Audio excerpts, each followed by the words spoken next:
Sir இன்னும் 10 daysல உங்களை arrest பண்ண போறாங்களா? அப்படியா? எப்பா சாமி என்னெல்லாம் கதை கட்டுறாங்க, முடியலப்பா. கூட்ட நெரிசல் ஆனத நீங்க பாக்கலையா? பிரச்சார வண்டி மேல நின்னு பேசிட்டு இருந்த உங்களுக்கு கீழே என்ன நடக்குதுன்னு தெரியாதா?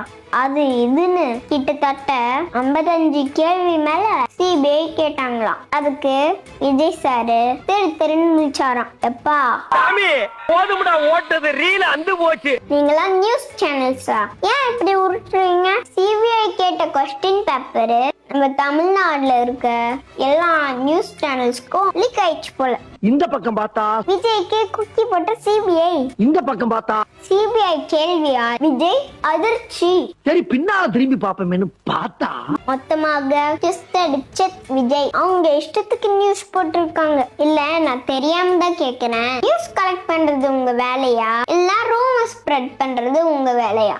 எவ்வளவு நரேட்டிவ் செட் பண்ணுவீங்க? இதுக்கெல்லாம் பின்னாடி யார் இருக்காங்க, என்னென்ன சொல்லி கொடுக்கறாங்கன்னு மக்களுக்கு தெரியும். நீங்க எவ்வளவு வேணாலும் போய் அள்ளி விடுங்க, மக்கள் முன்னாடி மாதிரி இல்லங்க. நீங்க எல்லாரும் சொல்றத இன்னும் நம்பிட்டு இருப்பாங்கன்னு நினைக்காதீங்க. எல்லாருக்கும் உண்மை தெரியும். நியூஸ் சேனல்ஸ் உங்களை தான் கேக்குறேன். சிபிஐ என்ன கொஸ்டின் கேட்டாங்கன்னு தளபதியும் சொல்லல, சிபிஐயும் சொல்லல, உங்களுக்கு மட்டும் எப்படி எல்லாம் தெரியுது? டேபிளுக்கு அடியில மைக் வச்சிருக்கோம்ல. ஓ அப்படியா இருக்கும் போல. டிவிக்கு தப்பு பண்ணியிருந்தா அவங்களே போயிட்டு சிபிஐ இன்வெஸ்டிகேஷன் வேணும்னு கோர்ட்டுக்கு போவாங்களா? அதுக்காக கஷ்டப்பட்டு இருக்காங்க.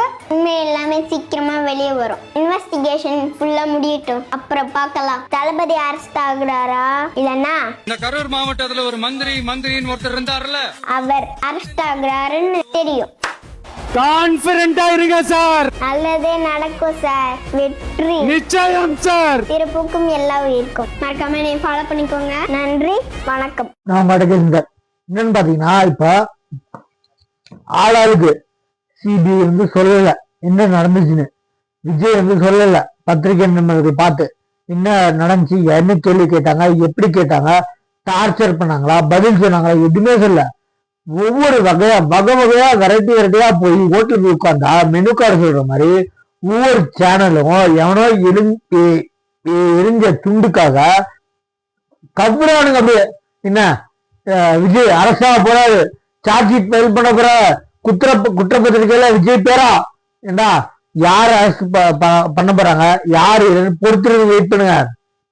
அவர் விசாரிச்சது ஒரே விசாரணைக்காக தான். என்ன சாட்சி அவர் போய் இந்த கூட்டத்துக்கு நடந்ததுக்காக, அந்த கூட்டத்துல என்ன நடந்துச்சுன்னு கேட்டு தெரிஞ்சுக்கிறதுக்காக விசாரிச்சாங்க. புரிஞ்சா? இப்ப விஜய்க்கு தாயக கட்சிக்கு விசில் சின்னம் கொடுத்துருக்காங்க. பொதுமக்கள்கிட்ட போய் பேட்டி எடுத்தாங்கன்னா யூடியூபர்ஸ் வகையா விதமா நல்ல விதமா சொல்றாங்க. புரிஞ்சுக்கோங்க திமுக காரனே, நாளை கேட்டுக்கோ. விசில் அடிச்சா நைட்டு ரோண்டுக்கு போறாங்க செக்யூரிட்டிஸ், சேஃப்டியா தூங்கலான்னு ஒரு மதிப்பு வரும், மனசுல நிம்மதி வரும் அப்படின்னு சொல்லிட்டு சொல்றாங்க. அந்த சின்னம் கிடைச்சது ரொம்ப ரொம்ப மனசுக்கு நிம்மதியா இருக்குன்றாங்க. யாரு? விஜய் சார்ந்த கட்சிக்காரங்கல்ல, பொதுமக்கள். புரியுதா? நீ வான்னு 10 பேரு 8 பேர் சேர்ந்தாலும் தனியா நிக்கிறாப்ல. இது வரைக்கும் ஆக்சுவலி 8% ஓட்டு. என்ன ஒரு எலெக்ஷன் நின்று எத்தனை பேர் நிக்கிறாங்களோ அந்த கேண்டிடேட் 8% ஓட்டு வாங்கணும். இல்ல ஒட்டு மொத்தமா தமிழ்நாட்டை 2 தொகுதியில் ஜெயிக்கணும். அப்பதான் வந்து சின்னம் ஒதுக்கப்படும். சரியா? நீங்க நின்று எந்த எல்லா 230 தொகுதியும் எல்லாம் ஒரே சின்ன நின்று சொல்ல மாட்டாங்க. இவருக்கு சொல்றேன், ஜெயிக்க போற ஒரே ஒரு காரணத்துக்காக பல இளைஞர்கள் வருது. ஆனா எப்ப இந்த 8% ஓட்டு பிளஸ் 2 தொகுதியில எம்எல்ஏவா ஜெயிச்சிருக்கணும் கேண்டிடேட், அப்படின்னா நீங்க கொடுக்கிற சின்னத்தை உங்க கட்சியோட சின்னமா கொடுப்பாங்க. இப்பயுமே வந்து எல்லாருமே 230 தொகுதியும் ஒரே சின்னம் நின்று கோடுறாங்க. அந்த கட்சியோட சின்னம் இல்ல, புரிஞ்சுக்கோங்க. 8% ஓட்டு 2 தொகுதியில் நின்னா உங்க கட்சியோட சின்னம். எப்படி உதயசூரியன் டிஎம்டிக்கு முரசு சின்னம், நம்ம ரெட்டலைக்கு ஏடிஎம்கே ரெட்டலை, நம்ம பாட்டாளி மக்கள் கட்சிக்கு மாம்பழம், அந்த மாதிரி கட்சியோட சின்னம் ஒதுக்குவாங்க. எப்போ 8% ஓட்டு என்ன விழுகிற 8% ஓட்டு இல்ல 2 தொகுதியில 2 கேண்டிடேட் ஜெயிக்கணும் அப்படின்னா உங்களுக்கு உங்க கட்சிக்குன்னு தனியா ஒரு சின்ன ஒதுக்கோங்க.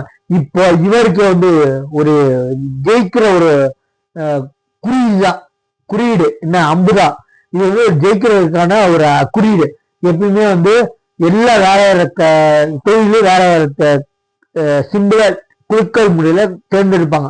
புரிஞ்சுக்கோங்க. எல்லா முறையும் இல்ல, சில பெரும்பாலான டைம்ல. எப்ப இவருக்கு 234 தொகுதியும் ஒரே சின்னத்துல நின்றுக்கோங்க. இது கட்சியோட சின்னம் இல்ல, அவங்க ஒதுக்கப்பட்ட சின்னத்துல 234 தொகுதியும் ஒரே சின்னத்துல நின்றுக்கோங்க அப்படின்னு சொன்னாங்களோ வெற்றிக்கான அறிகுறி. நல்லா புரிஞ்சுக்கோங்க. பொதுமக்கள் சொல்றாங்க கிடைச்சது பக்காவால சின்னம் அப்படின்றாங்க. சரிங்களா? அதே மாதிரி எப்ப நானு நம்ம சேனல்ல பல வீடியோ போட்டிருக்கேன். 8% ஓட்டும் 2 எம்எல்ஏ, அதாவது 2 கேண்டிடேட் ஜெயிச்சாங்கன்னா உங்க கட்சிக்குன்னு தனியா ஒதுக்குவாங்க ஒரு சின்னம்ட்டு. அது மாதிரி இப்பயும் சொல்ற 2 தொகுதியில ஜெயிச்சாங்கன்னா உங்க கட்சிக்கு நீங்க தேர்ந்தெடுக்கிற சின்னங்கள் என்ன இருக்கோ அதை செலக்ட் பண்ணி கட்சியோட சின்னமா வைப்பாங்க. சரிங்களா? ஆனா இப்ப 234 தொகுதியும் தேர்தல் ஆணையம் கொடுத்த சின்னத்துல விசில் சின்னம் ஒரே சின்னத்துல நின்றுகிட்டாங்க. இதுவே வெற்றிக்கான அறிகுறி. எங்க போய் வச்சுக்கணும் உங்க மூஞ்செல்லாம்? 10 பேர் கூட்டணி 20 பேர் ஒருத்தர் தனியா நிக்கிறான். வாங்கன்னு சொல்ல, வந்தா கூப்பிட்டுக்கிறான்றான். வாங்க கூப்பிட்டுல. நல்லா புரிஞ்சுக்கோ. வாங்கன்னு சொல்ல, வந்தா கூப்பிட்டுக்கிறோன்னு சொன்னோம். என்ன? நல்லா புரிஞ்சுக்கோ. அதே மாதிரி இந்த ஒரு வீடியோ போடுறேன். ஒரு சின்ன பொண்ணு அழகா பேசியிருக்காங்க. சரிங்களா? அந்த வீடியோட சேர்த்து போறேன், ஃபுல்லா பாருங்க. அந்த பொண்ணு எவ்வளவு கிளியரா பேசுறாங்க. கொஞ்சமாச்சும் அறிவு இருக்க பேசுங்க. அறிவு இருக்குல்ல, அந்த பொண்ணோட ஜாஸ்தி வயசுல புரிஞ்சுக்கோங்கடா. அந்த பொண்ணு சொல்லி கொடுத்த நீ உடனே கமெண்ட்ல சொல்லுவானுங்க சொல்லி கொடுத்து பேசுங்க. சொல்லி கொடுத்தாலும் கரெக்டா சொல்லி கொடுத்துருக்காங்க இல்லையா? உங்களுக்கு எல்லாம் அறிவு இருக்காடா? ஓடிப்பிடுங்க. சரியா? அந்த பொண்ணு பேசுறத ஃபுல்லா பாருங்க. ஃபுல்லா பார்த்து இந்த பொண்ணை திட்டாதீங்க. யாரோ சொல்லி கொடுத்ததா இருக்கும், அந்த பொண்ணே பேசுறதா இருக்கும். கச்சிதமா கரெக்டா பேசுறாங்கன்னு தெரியல, கொஞ்சம் யோசிக்கிற மாதிரி பேசுறாங்க. புரிஞ்சு பேசுங்க. சரிங்களா? நம்ம சேனலை சப்ஸ்கிரைப் பண்ணிட்டு பாருங்க. தேங்க்யூ.